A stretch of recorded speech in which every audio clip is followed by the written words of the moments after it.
ናይ ሰልዲ ጸገም እንዳሃለዎም ግና ሕጉሳት ስድራ ነበሩ። እቲ ሰብኣይ ድማ ሰልዲ ንምርካብ ኢሉ ናብ ሕማቕ ስራሕ ይኣቱ። በዚ ድማ ንሱን ጓሉን ብጋንግስተራት ይቕተል። እቶም ቀተልቲ ከዓ ናጻ ተባሂሎም ይወፁ። ስድራኣ ሰኣነታደ ሕነ ክትፈዲላ ካብ ፖሊስ እንዳሃደመት ነዞም ጋንግስተራት ንምሓዝ እትገብሮ ጻዕሪ ሓቢርና ንከታተል።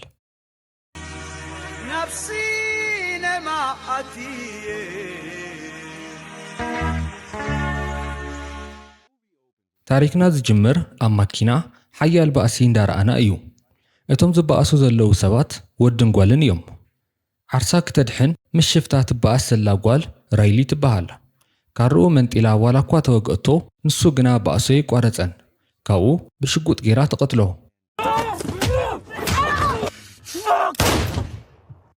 ወፂያ ሰብ ከምዘየለ ምስ ፈለጠት ድማ ነቲ ሬሳ ትወስዶ። ስኪድሮው ኣብ ዝበሃል ድኽም ዝበለ ገዛውቲ እያ ትነብር። ገዛ እውን የብላን።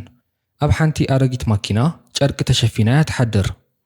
ድሓር ናብዛ ማኪና ኣትያ ዝበፅሓ መውጋእቲ በዓላ ክትሕክም ጀመረት።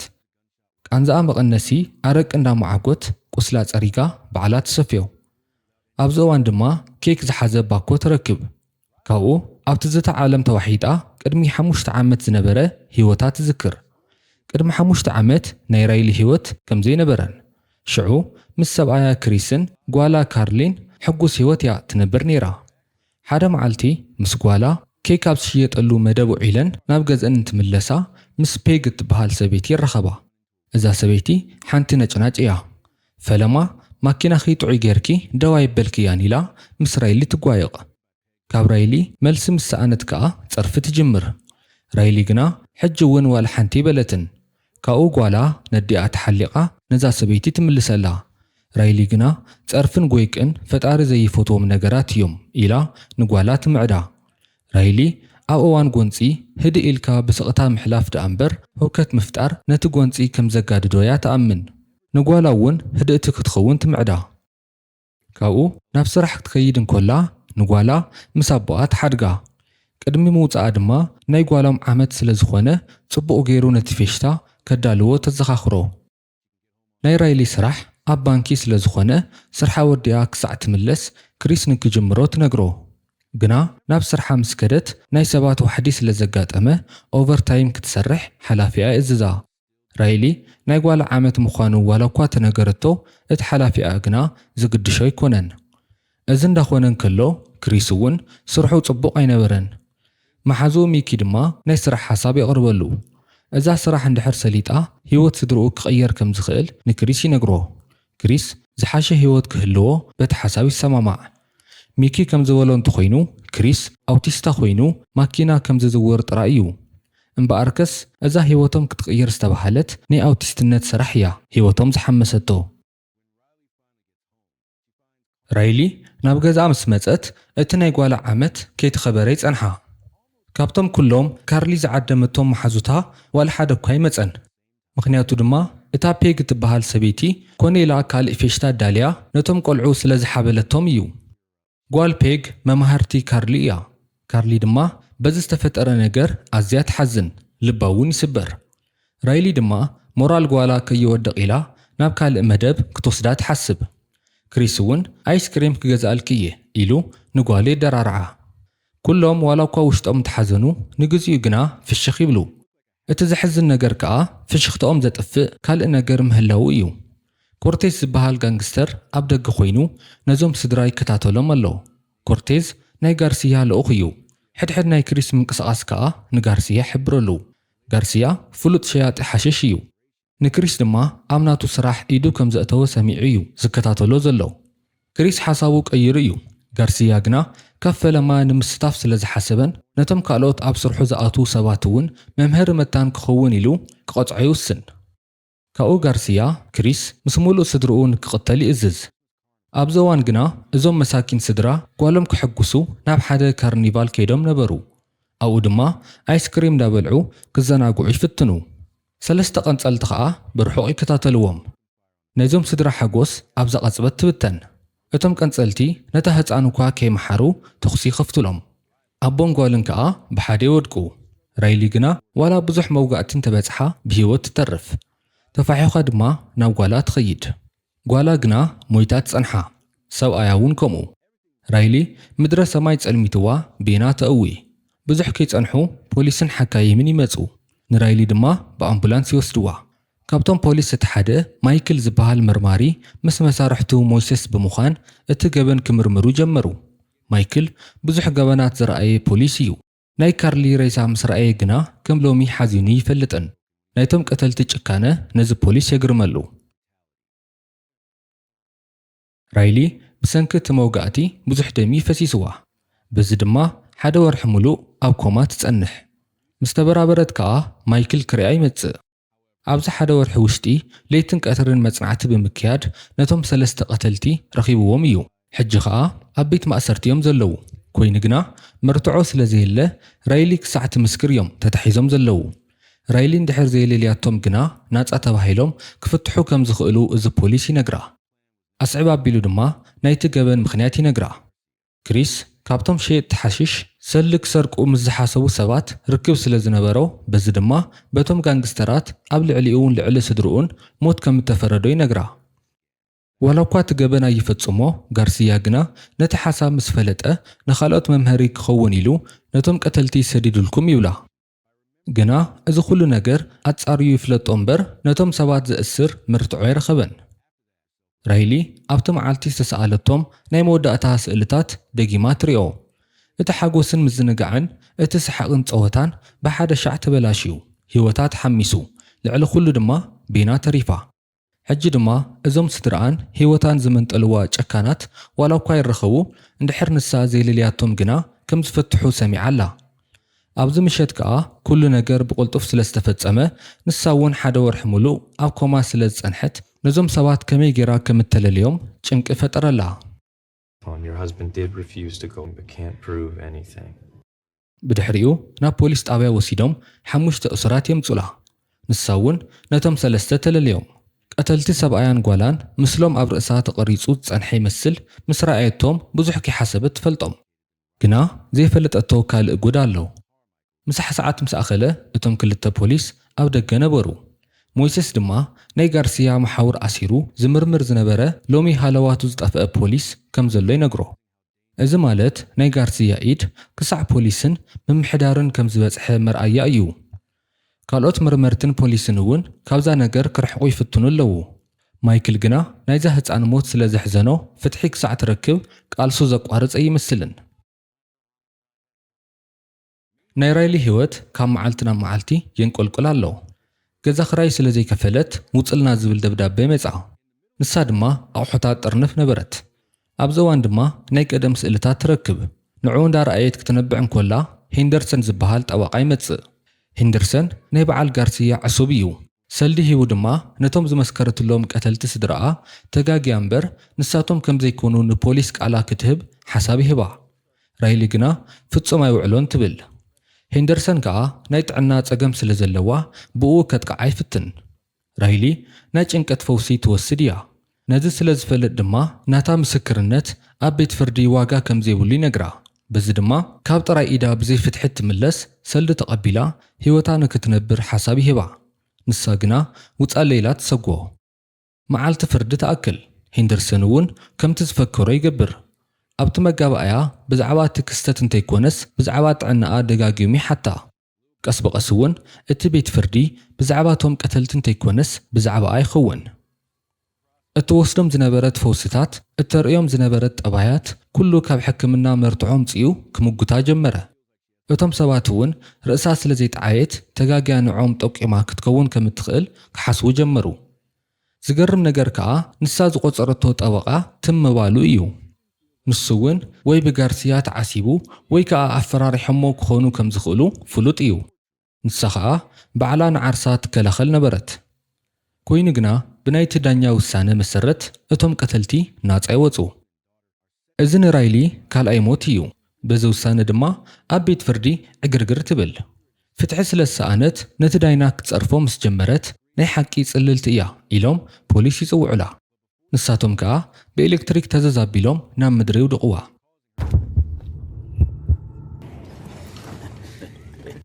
ብድሕሪኡ ናብ ናይ ስነ ኣእምሮ ሕክምና ትስደድ ኣብዚ እዋን እዩ ፍትሒ ከም ዘየለ ፈሊጣ ብሕጊ ተስፋ ዝቆረፀት። ስድራኣ ጥራይ እንተይኮኑስ ናይ ውሕስነት ግምታ እውን ይጠፍእ። ሓደ ነገር እንድሕር ኮይነ መንግስቲ ከድሕነኒ እዩ ዝብል ሓሳብ ካብ ርእሳ ይጠፍእ። እኳ ደኣስ መንግስቲ ከም ዘየለ ትሓስብ። ካብኡ በዓላ ፍትሒ ንምርካብ ኢላ ካብዚ ቦታ ንምውፃእ ትውስን። ካብታ ኣምቡላንስ ድማ ነቶም ፖሊስ ወቂዓ ወፂኣ ትሃድም።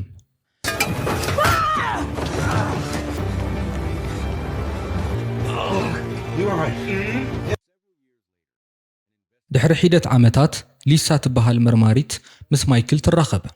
ንሞይሰስ ፀዊዖም ድማ ራይሊ ቅድሚ ምስዋራ ካብቲ ትሰርሓሉ ዝነበረት ባንኪ $5,000 ከም ዝሰረቐት ትነግሮም። ንሳቶም ድማ ኣብ ሞት ስድራ ቤታ እውን ኢድ ክህልዋ ከም ዝኽእል ይሓስቡ።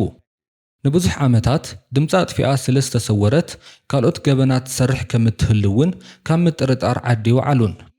ንሳ ግና ደሃያ ዘጥፍአትሉ ምኽንያት ቀተልቲ ስድራኣ ሕነ ክትፈዲ ትልሚ ተውፅእ ስለ ዘላ እዩ። ሎሚ ስድራኣ ካብ ዝሞቱ መበል 50 ዓመቶም ስለ ዝኾነ 5 ዓመት ሙሉእ ዝሓሰበቶ ክትፍፅም ኢላ ትብገስ።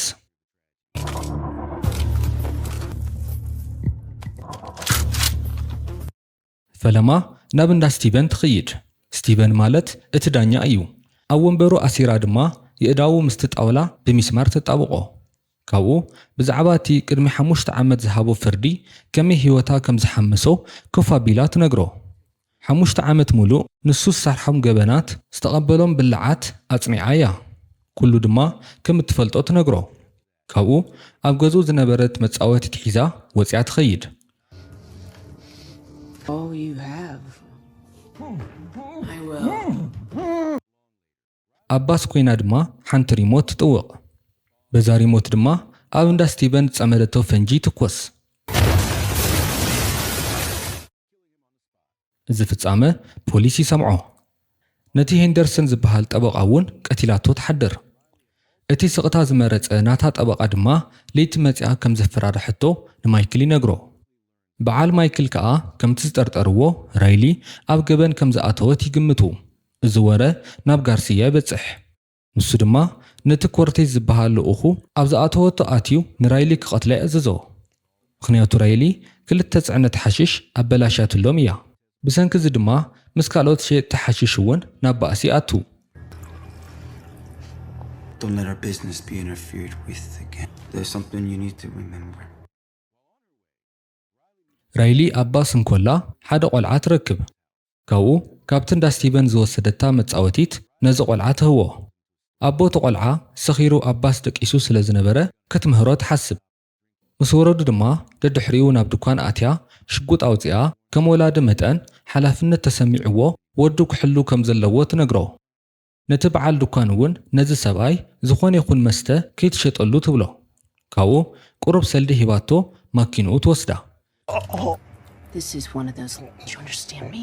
I want you to take your boy. ናይ ሕጂ ጉዕዞኣ ናብ ማርቪን እዩ። እዚ እውን ናይ ጋርሲያ ሰራሕተኛ እዩ። ናይዚ ወዲ ናይ ስራሕ መደብ ፒንያታ ዝበሃላ ናይ ፌሽታ ባምቡላ ሽይጥ ዘሎ እንዳምሰለ ናይ ጋርሲያ ሓሽሽ ምሻጥ እዩ። ራይሊ ድማ ንዕኡ ንምርካብ ፈለማ ነቶም ክልተ ሓለውቱ ትቐትሎም። Hey, you're in the wrong place. ውሽጢ ምስ ኣተወት ግና እቶም ካልኦት ጋንግስተራት ንክቐትልዋ ዝተኣዘዙ ጓል በዓላ ከም ዝመፀቶም ሪኦም ትኹሲ ይኸፍቱላ። ንሳ ድማ ንኹሎም በብሓደ ኣርያ ንማርቪን ትሕዞ።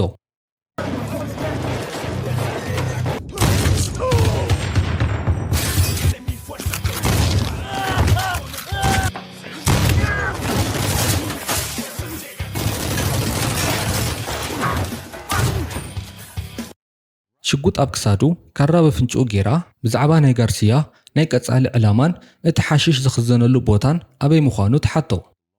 ንሱ እውን ኩሉ ዝፈልጦ ይነግራ።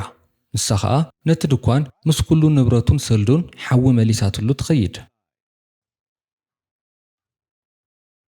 ማርቪን ካብቲ ገዛ ንቑሩብ ድሒኑ ናብ ሓላፊኡ ጋርሲያ ይኸይድ።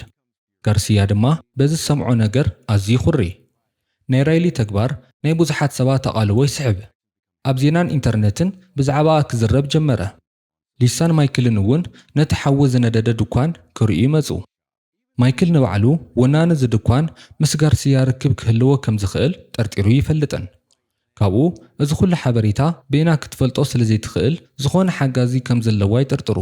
በዚ ድማ ነቶም ናይ ሓሽሽ ዝውውር ዝከታተሉ ፖሊስ ፀዊዑ ብዛዕባ ጋርሲያ ዝበለፀ ሓበሬታ ክህብዎ ይሓቶም።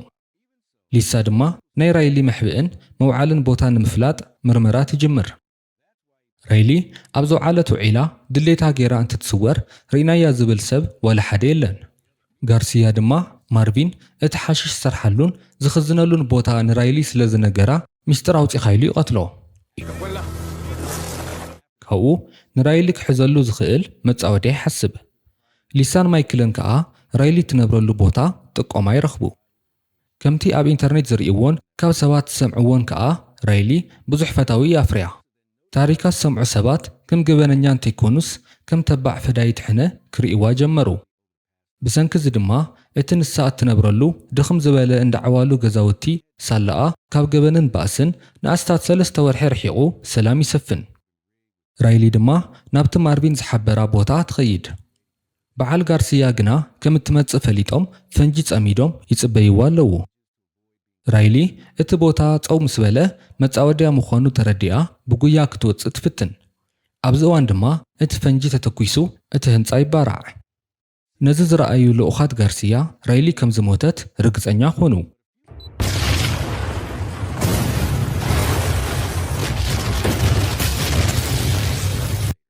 ራይሊ ግና ብናይ ሽቓቕ ቱቦ ጌራ ካብቲ ህንጻ ወፂያ ኣብኡ ዝረኸበታ ማኪና ሒዛ ድድሕሪኦም ትኸይድ።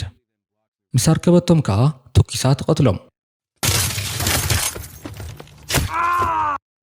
ብድሕሪኡ ናቶም ማኪና ሒዛ ንዕኦም መሲላ ናብ እንዳ ጋርሲያ ትኸይድ። ናይቲ ገዛ ሓለውቲ ድማ ነታ ማኪና ሪኦም ከፊቶም የእትውዋ። ራይሊ ድማ ኣብ ውሽጢ ዝረኸበቶም ሰባት በብሓደ ተኣርዮም።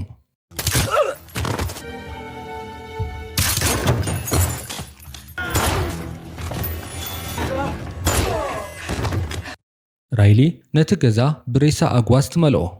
ካብኡ ምስ ጋርሲያ ትራኸብ። ከይተኮሰትሉ ግና ጓሉ ትመጽእ። ካብኡ እዛ ገለ ዘይትፈልጥ ህፃን ኣብ ቅድሚ ዓይና ወላዲኣ ክመውት ካብ እትርኢ ኢላ ቁርብ ትዘናጋዕ። ንጓሉ ክትሓስብ ከላ ዝሞተት ጓላ ትዝክር። ጋርሲያ ድማ ናይ ራይሊ ኣቓልቦ ምስላቡ ርኢዩ ከጥቃዓ ይፍትን። ጠኒኑ ከይዱ ካራ ገይሩ ደጋጊሙ ከብዳ ይወግኣ። ምስ ወፀት ከዓ ጓሉ ሓቒፉ ይሃድም። ፖሊስ ጥቆማ በፂሕዎም ይመፁ ኣለዉ።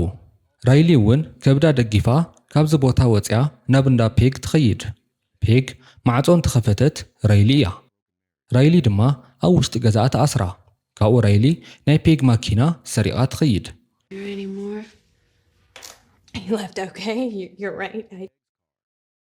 ሊሳ ድማ ምስ ማይክል ናብቲ ራይሊ ትነብረሉ ገዛውቲ ይኸዱ። ኣብኡ ድማ ንሳ ትድቅሰላ ኣረጊት ማኪና ይረኽብዋ። ኣብ ውሽጢ ብዙሓት ካላሽንን ሸጓጉጥን ይረኽቡ። ብዙሓት ናይ ጋርሲያ ሰነዳት እውን ኣብኡ ኣለዉ። በዓል ማይክል ብዛዕባ ጋርሲያ ሓደ ሰነድ እንትረኽቡ ጋርሲያ ድማ ሽዑ ንሽዑ እዩ መርትዖ ከይርከብ ነቲ ሰነድ ዘጥፍኦ። ካብዚ ንርድኦ ዝኾነ ኣባል ፖሊስ ንጋርሲያ መልእኽቲ ከም ዘሕልፈሉ እዩ። እሞ ኸደኣ እዚ ፖሊስ መን እዩ ትብሉ? በዚ ድማ ምስ ራይሊ ብምትሕብባር ንጋርሲያ ንሓዞ ዝብል ሓሳብ ሊሳ ተልዕል። ማይክል እውን ይሰማማዕ። ካብኡ ሊሳ ገጻ ምስ ጠወየት ማይክል ድማ ብሽጉጥ ይቐትላ። ናይ ሊሳ ጥርጣረ ልክዕ እዩ ነይሩ። ምስ ጋርሲያ ዝሰርሕ ፖሊስ ኣለዉ። እቲ ፖሊስ ድማ በዓሉ ማይክል እዩ። ክቐትላ ከሎ ዝረኣዩ ሰባት ኣለዉ። ካብኡ ናብ ጋርሲያ ደው ኢሉ ራይሊ ትነብረሉ ገዛውቲ ይሕብሮ። ናቱ ሰባት ከዓ ናብቲ ስኪድሮው ዝበሃል ገዛውቲ ይመፁ። ድሕሪ ሒደት ሰዓታት ራይሊን ኮርቴዝን ይረኸቡ። ራይሊ ድማ ኣጥፊታ ጸኒሓ ተኲሳ ትቐትሎ። ኮርቴዝ ምስ ብፀውቱ ይመውት። ራይሊ ድማ ናይ ሊሳ ሪሳ ትረኽቦ። ካብኡ ኩሉ እቲ ሊሳ ዝረኸበቶ ናይ ጋርሲያ ሰነዳት ናብ ኢንተርኔት ትዝርግሖ። ፖሊስ ማይክል እውን ምስኣቶም ትሙስሙስ እንዳበለ ቪድዮ ቀሪፃ ናብ ቴሌቪዥን ጣብያ ትሰደው። እዚ ኩሉ ድማ ብቴሌቪዥንን ራድዮን ይመሓላለፍ። ጋርሲያ ናብ ራይሊ ደው ኢሉ ኢድካ ሃቢ ይብላ። ኣይፋል እንድሕር ኢላ ግና ዝበኣሰ መከራ ከም ዝመጻ ይፍክረላ። ራይሊ ድማ ክትበኣሱ ኢላ ትኸዶ ግና ክትክእሎ ይከኣለትን። ካብኡ ናብ ምድሪ ምስ ወደቐት ሽጉጥ ትረክብ። ኣብዚ እዋን ድማ ፖሊስ ይረኽቦም።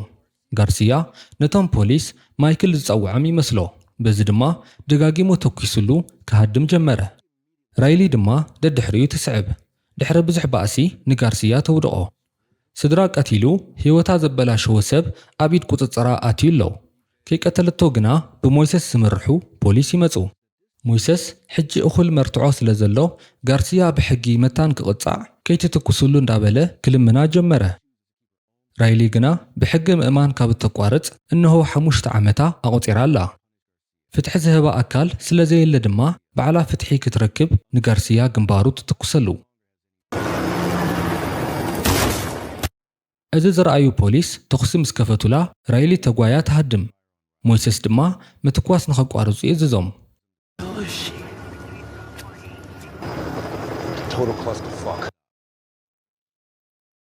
ንጸባሒቱ ራይሊ ሙሉእ ነብሳ ቆሲላ ኣብ መቓብር ቦታ ይረኽብዋ ሞይሰስ ድማ ናብ ሕክምና ክወስዳ ሓሲቡ ናብኣ ይቐርብ ብዝበጽሓ ማህሰይቲ ሞት ትጽበ ዘላ ራይሊ ግና ክመውት ግደፈኒ ትብሎ ንሱ ድማ ኣምቡላንስ ጸዊዑ ናብ ሕክምና ይወስዳ እቲ ናይ ፖሊስ ሓላፊ ራይሊ ዝፈጸመቶ ገበን ኩሉ ተሓታቲት ምዃና ብቴሌቪዥን ይዛረብ ኣብቲ ራይሊ ዘላቶ ሕክምና ፖሊስ ኣለዉ ሞይሰስ ድማ ኣብ ትሕቲ ቁፅጽሮም ከም ዘላ ይነግራ ኣስዕብ ኣቢሉ ድማ ብዙሓት ኣባላት ፖሊስ ናታ ደገፍትን ኣድነቕትን ምዃኖም ይነግራ በዚ ድማ ንእሽቶ መፍትሕ ኣብ ኢዳ ትሒዝዋ ወፂ ይኸይድ ንሳ ድማ ኢዳ ፈቲሓ ሃዲማ ትኸይድ ፊልምና እውን ኣብዚ ትውድእ